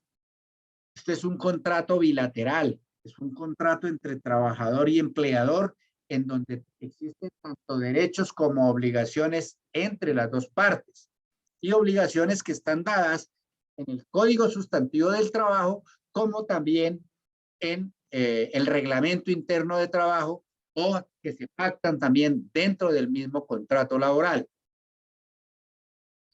Básicamente, ¿cuáles son las obligaciones? Por parte del empleador es brindar una protección y una seguridad de que le va a cumplir con todo aquello que le prometió al trabajador como tal. Y el trabajador que va a tener una fidelidad, una obediencia hacia el empleador y que todo aquello que la documentación o conocimiento o experiencia que dijo haber tenido, pues lógicamente que la tiene. ¿Sí? Infortunadamente, no sé si es por idiosincrasia que aquí tenemos, y es que el trabajador es muy bueno en el periodo de prueba. Es el trabajador de mostrar, es el empleado de mostrar. Pero pasa el periodo de prueba y ahí sí ya empieza a mostrar verdaderamente cuál es el interés o la intención para desarrollar esas actividades como tal. Y eso pues lo hacen, ¿por qué? Porque se sabe que en el periodo de prueba, pues el empleador perfectamente puede terminar el contrato de trabajo simplemente porque se hizo la evaluación y ese trabajador no cumplió con las expectativas que tenía el empleador respecto de la prestación que estaba generándose. Pues para que eso lo tengamos nosotros muy presentes al respecto. Decir que tomar medidas para que el trabajador no haga eso después de que pase el periodo de prueba es un imposible, ¿sí? Porque nadie sabe hasta cuándo es bueno. Hasta hoy yo soy honesto, a partir de mañana me convierto en la peor persona del mundo y pues nadie, absolutamente nadie puede garantizar que yo voy a permanecer actuando de la misma manera. Es lo que a veces yo les digo a mis estudiantes. El periodo de prueba es como el noviazgo, ¿sí? En el noviazgo jamás la pareja muestra lo que verdaderamente es a partir de que se casan, porque es que ahí sí ya dicen que es mi marido, mi mujer, ahí sí muestran la realidad como tal. Entonces, yo siempre tomo ese símil, esa comparación con el contrato de trabajo en el periodo de prueba como tal. Importante esto de las obligaciones especiales. Hablo solamente de las obligaciones especiales porque hay otras obligaciones generales que están dadas en la ley, están dadas en la Constitución y en los acuerdos suscritos por Colombia a los cuales se ha hecho parte, por ejemplo, en todos los principios de la Organización Mundial del Trabajo y en todas estas organizaciones que protegen a la actividad de los trabajadores o se busca proteger los derechos de los trabajadores como tal. Primera obligación, dar los instrumentos necesarios para desarrollar la labor contratada. Fundamental, si yo no le doy esos instrumentos o herramientas para que desarrolle la labor, pues yo no puedo decirle al trabajador que no está cumpliendo con sus obligaciones. Hombre, es que lo contraté como analista de sistemas y resulta que no tenemos los computadores necesarios o suficientes para que realice esa actividad. O lo contrato como administrador de una copropiedad y ni siquiera hay computador, no hay absolutamente nada. Entonces, ¿cómo se le puede exigir el cumplimiento de las obligaciones al trabajador si yo como empleador no le estoy dando los elementos necesarios de trabajo? Dar todos los elementos de protección. Eso tiene que ser así, Miriam, porque si los porteros dicen... Dar todos los elementos de protección contra accidentes de trabajo. Fundamental. Y no solamente dar los elementos. Exigir que se cumplan o que utilicen esos elementos de seguridad en el trabajo, en el sistema de seguridad y salud en el trabajo. Es fundamental que lo realicen.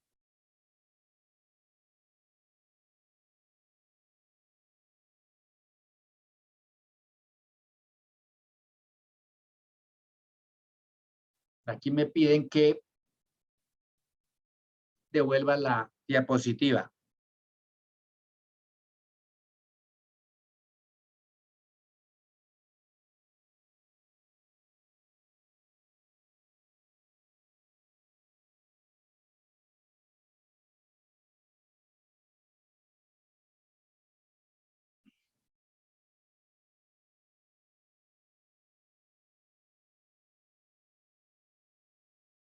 En ocasiones nosotros creemos en esta segunda obligación de dar los elementos de protección y seguridad en el trabajo, que cumplimos con esa obligación únicamente dándolos. Pues resulta que en caso de que se genere un accidente de trabajo o una enfermedad laboral y la ARL demuestre que se dio porque el empleador no exigió la utilización de esos elementos de seguridad, pues la ARL se exime de responsabilidad y tendrá que cubrir todas esas consecuencias e indemnizaciones el empleador. Por eso es importante, por ejemplo, dentro del reglamento interno de trabajo, establecer como una falta grave el no uso o el uso inadecuado de todos esos elementos de protección de la seguridad social, de la seguridad y salud en el trabajo. Porque a veces los trabajadores, mientras los están viendo, utilizan esos elementos, pero cuando no los están viendo, no los utilizan y la gente a veces simplemente dice, yo cumplí con entregarle los elementos de trabajo. Los elementos de seguridad para el trabajo. Pues resulta que eso no los exime de responsabilidad. Tenemos que ser claros en ese aspecto. Que en una eventual demanda podría uno decir que hay una corresponsabilidad pero de todas maneras hay unas implicaciones de carácter pecuniario para el empleador en caso de que se genere alguna enfermedad laboral o un accidente por el no uso de esos elementos de prevención de accidentes de trabajo. Prestar los primeros auxilios en caso de enfermedad. Ojo, primeros auxilios, y es básico. Y todos sabemos, anteriormente decía, deben tener un botiquín con unas pastas o medicamentos esenciales. Hoy en día no se le puede dar ni siquiera una aspirina, un ibuprofeno al trabajador. Todo eso debe ser medicado como tal y ordenado por un médico como tal. ¿Sí? Esos primeros auxilios es como para prevenir algo mientras se pide la asistencia de el sistema de salud, ya sea por parte de la ARL si se trata de accidente de trabajo o de la EPS si se trata de enfermedad común. Indistintamente puede llamarse a cualquiera de los dos que no pueden negarse a prestarle esa asistencia previa por efecto de que van a decir que no responde, porque ahí existe lo que se llama internamente entre esas entidades de la seguridad social los recobros, que uno también ve y ustedes de pronto han escuchado cómo la persona pues sufrió un accidente y lógicamente se llevó a la ARL y la ARL dice, no, es que para mí esto no es accidente de trabajo, por lo tanto yo no lo sigo tratando. Va a la EPS y la EPS dice, no, esto lo reportaron como accidente de trabajo, yo tampoco le doy cobertura al mismo, pues resulta que en esos eventos es indispensable acudir a la acción de tutela para efectos que quien le haya prestado la asistencia inicial le siga prestando y posteriormente proceda a hacer los recobros a la entidad que debía por ley dar esa cobertura inicial. También es bueno que ustedes tengan en cuenta, ya como administradores, como empleadores, que el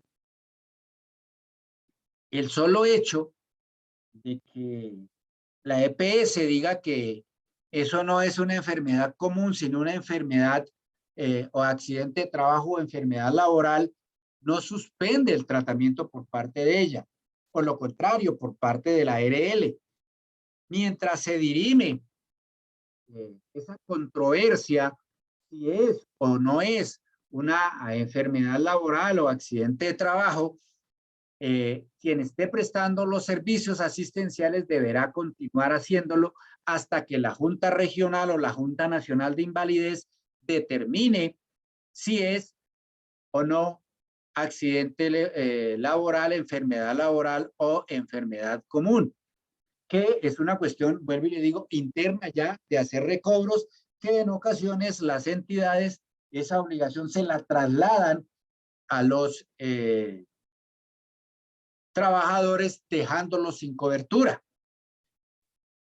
Hace poco, pues así fue una circunstancia que se dio entre una ARL, no voy a dar los nombres, y una EPS, y el juez de tutela determinó que la ARL tenía que seguir prestando esos servicios hasta que existiera una decisión de fondo al respecto, pues para que eso lo tengamos en cuenta.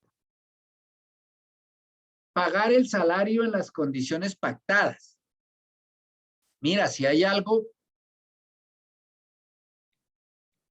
que da un gran beneficio o estabilidad laboral y genera un buen ambiente de trabajo es pagar los salarios a tiempo.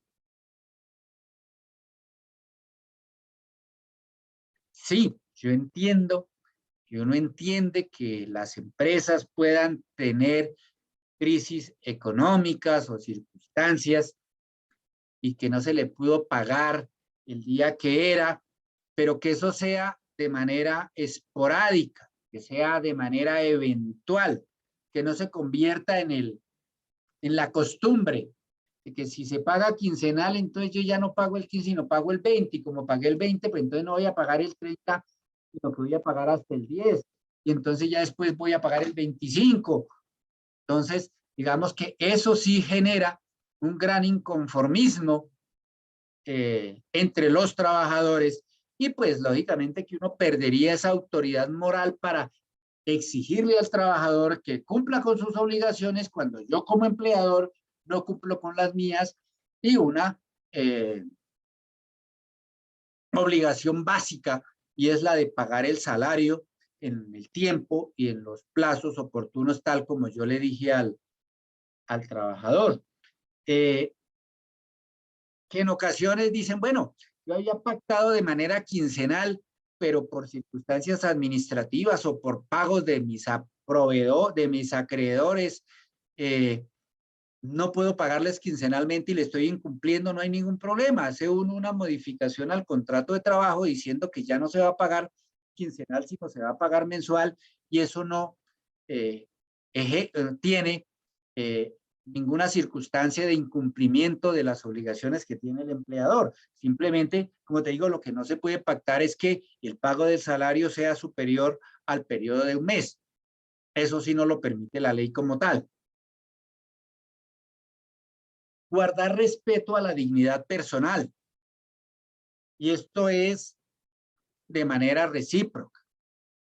En muchas ocasiones, y en eso también lo he visto, que el empleador se cree con el derecho, con la facultad de tratar mal o de denigrar a un trabajador. Y eso no se puede. Siempre se debe buscar y tener ese respeto a la dignidad personal.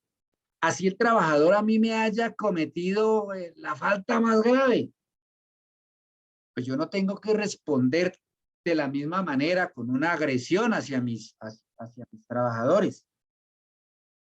Yo voy y aplico el procedimiento disciplinario sin entrar a violar esa dignidad personal. Ahora, si yo como empleador violo la dignidad personal de uno de mis trabajadores, pues lógicamente que voy a tener una respuesta.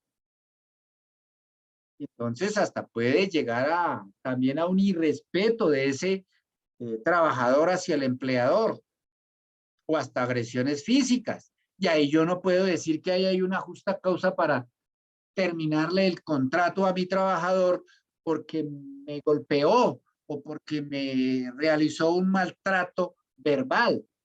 Porque el trabajador dice, pero es que yo lo único que hice fue responder a esa agresión que usted me dio. Por ahí se dice que el respeto no se impone, el respeto se gana. Se gana con esa autoridad moral, se gana con ese ejemplo como tal.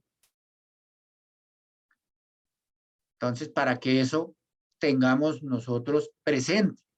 Y nosotros que vamos a hacer, o somos directores o empleadores, y tenemos bajo nuestro mando, llamémoslo así, a personal, existen situaciones a las cuales debemos evitar. Por ejemplo, yo no puedo irme a tomar trago con mis trabajadores cada 8 días. Porque después que empiecen a hacer habladurías y esas cuestiones, pues yo ya estoy perdiendo esa facultad, o mejor, esa autoridad que estoy dando. Eso no significa que a mis trabajadores siempre los tenga a 10 metros y háblenme a 10 metros porque yo soy su jefe. No, es una cuestión de que sí, yo puedo aceptarle tomarme algo. Uno, hasta luego, ya me fui. O tener, o empezar a tener relaciones sentimentales que pueden darse, porque dicen por ahí que en el corazón nadie manda, pero que eso no vaya a interferir en las decisiones que se tienen, e informar, ¿sí? Y ustedes como empleadores o como directores, administradores que son, Por ejemplo, hay casos donde llegan y dicen, mire, lo que sucede es que Pedrito es casado y María es casada, y entonces entre ellos dos tienen por ahí su romance. Eso va en contra de los principios religiosos y creencias que tenemos. Pero no podemos entrar a determinar que eso es una causal determinación del contrato o imponer alguna sanción. Simplemente se les hace el llamado de atención diciéndole, mira, que esa relación no venga a interferir aquí en su actividad laboral, y si su esposo o su esposo vienen aquí a formar escándalo, pues ahí se va a generar una consecuencia de carácter legal, pero no es simplemente que sea por esa relación sentimental que hay. Eso iría en contra de esa dignidad personal que se da. Conceder licencias. En esto sí que se generan grandes inconvenientes entre el empleador y el trabajador. Hay unas licencias o permisos obligatorios que hay que dar. Uno, el de ir a votar. Si el trabajador le dice, yo quiero ir a votar, uno no puede negarle ese permiso. Generalmente, pues son los fines dominicales, las elecciones y todas esas cuestiones. Pero hay que darles. Y en esto de las copropiedades, a veces uno ve y le comentan que al guarda de seguridad que estaba de turno, pues no le dieron permiso de ir a votar. Sobre eso sí, y es un consejo a los administradores, deben coordinar con las empresas de seguridad que puedan generarse unos turnos para efectos de que esas personas puedan ejercer esos derechos, porque son permisos de carácter obligatorio. Para desempeño de cargos oficiales de aceptación forzosa. Eso sí lo tuve hace poquito, acá en el edificio donde tengo la oficina, en donde el guardia de seguridad me dice, ¿yo qué hago si me nombraron como jurado de votación y la empresa de seguridad no me quiere dar permiso? Le dije, no, tiene que darle permiso.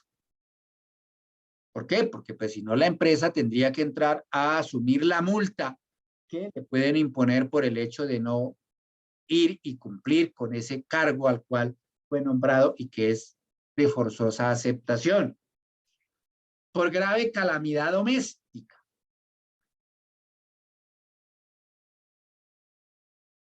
Hay tanta ambigüedad en esa definición de calamidad doméstica que a veces se quiere abusar de esa situación. Entonces aquí ahora todo se trata de calamidad doméstica. Entonces, simplemente hay que tener en cuenta que cuando es grave calamidad doméstica hay que mirar las circunstancias que se están generando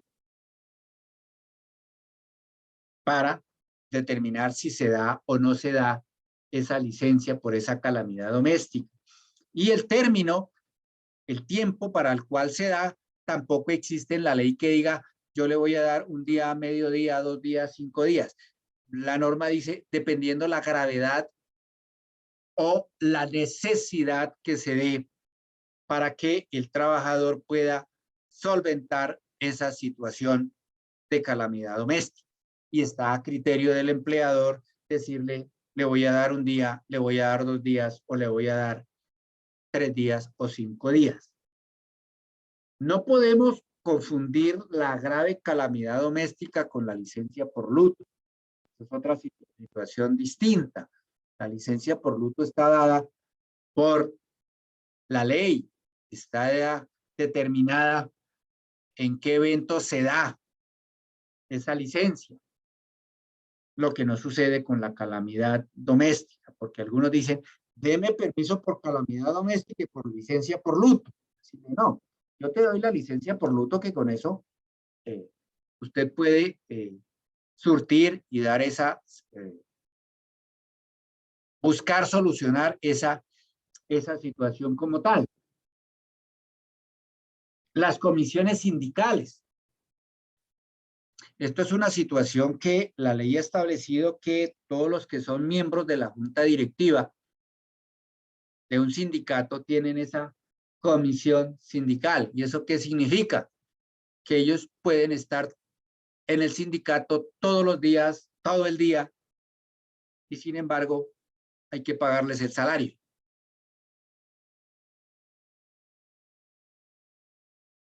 Aquí hay ciertos presidentes de ciertos sindicatos y para no herir susceptibilidades no me voy a referir a ninguno de ellos, en donde si han trabajado un mes en toda su vida no han trabajado 2 meses porque todos han estado allá en la comisión sindical y se van a pensionar con grandes salarios que están devengando, para que eso lo tengamos en cuenta. El entierro o funeral de compañeros. En esto hay que tener en cuenta lo siguiente, la norma dice sí, hay que dar y se dará en un porcentaje de trabajadores que no interrumpan o pongan en riesgo el normal desarrollo de la actividad de la empresa. Porque aquí somos nosotros especialistas en buscar disculpa para no ir a trabajar. Así yo no conozca a ese compañero de trabajo o que de pronto con él nunca la ha ido bien con él, pero en hecho de para irme a no ir a trabajar, digo que me voy al entierro de mi compañero. Entonces, el empleador tiene la facultad de limitar. Pues ahí sí tocará hacer rifa, alguna cuestión para que no se sienta que hay una discriminación o favoritismo hacia alguno de los trabajadores para efectos de otorgar ese tipo de permisos, pero hay que dar esos permisos como tal. Dar una certificación laboral donde conste tiempo de servicio, labor desempeñada y salario devengado. Importantísimo que recabemos en esto. Yo no puedo en una certificación laboral decir que el trabajador era bueno, que era excelente, o que era malo, o que era pésimo, o alguna cuestión. Eso no podemos nosotros hacerlo. El trabajador me pide una certificación laboral y simplemente digo, el señor Adeodato Jaime Murillo laboró en AP Consultores del 10 de enero del 2018 al 29 de marzo del 2022, desempeñando el cargo de asesor jurídico con un salario de tanto. Ya. Igualmente, tengan en cuenta que en muchas ocasiones, y eso lo he visto de manera reiterada, que el trabajador cuando es despedido con justa causa,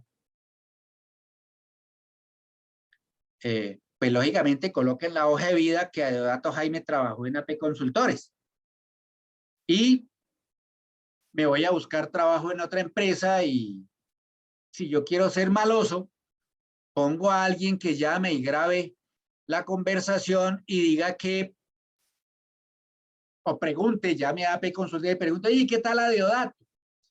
No, Adeodato, ojo, ese tipo es displicente, ese señor es problemático, ese señor no cumple con horarios, ese señor no es responsable. Y entonces yo digo, vea, es que por esa manifestación o esa recomendación que ustedes dieron, no me dieron trabajo y yo procedo a demandar a AP Consultores. Entonces, en esos casos, simplemente uno dice, y es una recomendación, y que ustedes la den al personal encargado de atender las llamadas, decir, no, mire, Adeodato Jaime, ¿qué tal fue su trabajo? Estas cuestiones, y mira, usted sabe que por ley yo no puedo manifestar absolutamente nada. Adeodato Jaime trabajó de tal fecha a tal fecha, desempeñó tal cargo y su salario tal, así se ve en la certificación laboral. ¿Sí? Que si la persona es buena, por ABC, pues, cuando a alguien lo alaban y dan buenas recomendaciones, nadie pelea. Todo esto se da cuando se emite un concepto que no que corresponde a la verdad, no se está mintiendo por el hecho de que fue terminado su contrato, pero no es dable entrar a emitir esos conceptos o esas manifestaciones a quien llame a pedir ese tipo de referencias como tal. Pagar los gastos de traslado de residencia si se le hizo cambiar de lugar de prestación del servicio. Por eso hablábamos nosotros dentro del contrato de trabajo, en los elementos de lo que debía contener, que debíamos colocar básicamente en dónde se iba a prestar los servicios. Si yo contrato a una persona para laborar aquí en Bogotá y lo voy a trasladar a Cali, a Medellín, a Armenia, a Barranquilla, pues yo debo darle todos los gastos de traslado. Ojo, yo no tengo por qué pagarle el arriendo en el otro lado. Es el traslado de él y de su familia si va a trasladarse con su familia. Y dentro de la facultad de subordinación que uno tiene como empleador, le puede perfectamente cambiar de lugar de trabajo para que desempeñe, cumpliendo con esas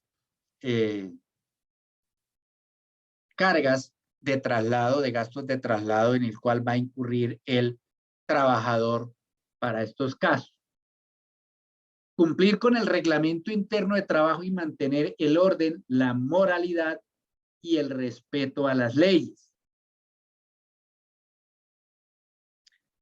Sobre este aspecto, solamente quiero hablar de la moralidad, y es que esa es una situación tan subjetiva que hoy en día la Corte Constitucional, pues no es cualquier circunstancia en la cual yo diga que eso es inmoral, hablando de posiciones o situaciones subjetivas de cada individuo, no puedo interferir en ellas.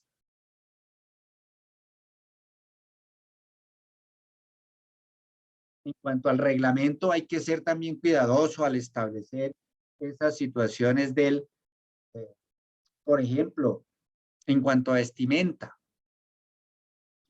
En ocasiones, hace poco, en un reglamento interno de trabajo, colocaron que no se podían utilizar esmaltes coloridos en las uñas. Resulta que eso no tiene nada que ver, o que no podían llevar tenis de colores o que con luces. Pues es que eso no va a interferir en absolutamente nada y yo no puedo entrar a prohibir eso. Algunos dirán, ah, bueno, pero los esmaltes, podría ser eventualmente colocarse que no se pueden utilizar esmaltes dependiendo de la actividad que estén desarrollando, porque el esmalte puede ser un agente contaminante o alguna cuestión, pero es muy preciso en la situación que se puede dar respecto a la actividad que está desempeñando el trabajador, pero porque a mí no me gusta que la niña o el caballero lleve mechones de varios colores, entonces yo se los voy a prohibir, pues resulta que eso se está atentando contra el libre desarrollo de la personalidad. Entonces, sobre todo eso debemos tener en cuenta al momento de nosotros ejercer esas obligaciones que tenemos o esas facultades disciplinarias que tenemos al momento de imponerle o de establecer en nuestras empresas o como administradores, como gerentes o como representantes legales. ¿Alguna pregunta?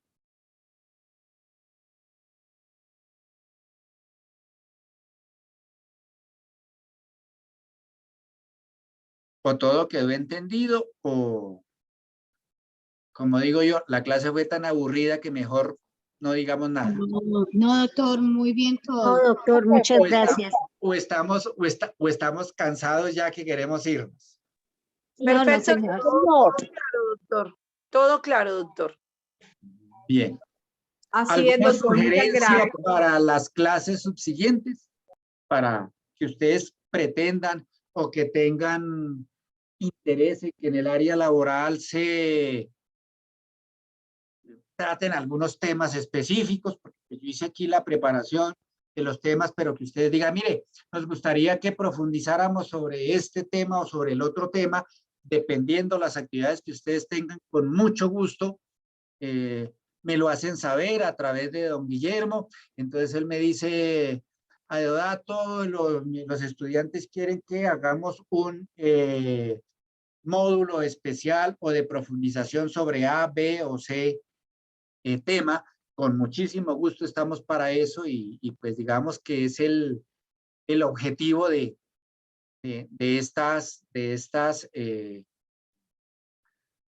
este compartir de conocimiento que nosotros tenemos en estos módulos. Doctor, gracias por la propuesta. Loraina Arciniegas de Sincelejo. Bueno, lo he estado escuchando y me gustaría que hubiera más profundidad debido a que la mayoría de administradores de propiedad horizontal, el vínculo con la unidad residencial es a través de un contrato de prestación de servicios. Y me gustaría pues ahondar más sobre el tema, teniendo en cuenta que también hay varias unidades, algunos administradores tienen varias unidades administrándolas. Entonces, me gustaría que esto fuera más teniendo en cuenta lo de las prestaciones sociales, lo del, pues, la ARL, todas estas cositas que hay que tener en cuenta. Y que generalmente, pues, la mayoría de copropiedades son bastante numerosas y por ende el consejo de administración es el que debe hacer el contrato con el administrador. Muchas gracias. Lo tendré en cuenta y sí, como les dije en la sesión de ayer, vamos a tratar de manera comparativa el contrato de trabajo versus el contrato de prestación de servicios y algunas recomendaciones en la celebración de estos contratos de prestación de servicios para efectos de evitar que esto pueda generarse un vínculo laboral basados en el concepto de la primacía del contrato realidad versus el contrato escrito que se tenga. Pero sí, efectivamente, gracias por la sugerencia, pero sí ya lo teníamos aquí planteado y lo tenía planteado efectivamente por eso, porque la mayoría de vínculos, por no decir casi en un 90%, la vinculación del administrador con las copropiedades es a través de un contrato de prestación de servicios que en muchas ocasiones no se elabora de manera adecuada y esto genera posteriormente demandas en contra de la copropiedad que van a generar graves perjuicios de carácter económico, consecuencias económicas para la copropiedad y posteriormente puede repercutir contra los administradores o contra el consejo por las decisiones que toman. Muchas gracias. Bueno, entonces pues dejemos acá y continuamos mañana con el desarrollo de estos módulos de derecho laboral. Una feliz noche para todos. Perfecto. Bueno, profe, muchas gracias a usted. Una vez más, gracias. Grandes cosas vendrán para el tema de contratación, saber más a profundidad. Sabemos que hay cositas que nos faltan. Mis alumnos, buenas noches, los que se quedaron. Doctora, bienvenidos. Gracias, muy Espero amable. que estén bien. Buenas noches, Guillermo. Bueno, hasta luego. Doctora, Hola, muy Natalia. amable. Buenas Feliz noches, noche. Guillermo, gracias. Feliz noche Gracias. para todos. Hasta Gracias, luego. profe, gracias a todos. Gracias, feliz Bueno, noche mis para niños. todos. Muchas gracias, Guillermo. A todos feliz noche que me... Uy, pero esos están que se van. Bueno, ya no los molesto. Mis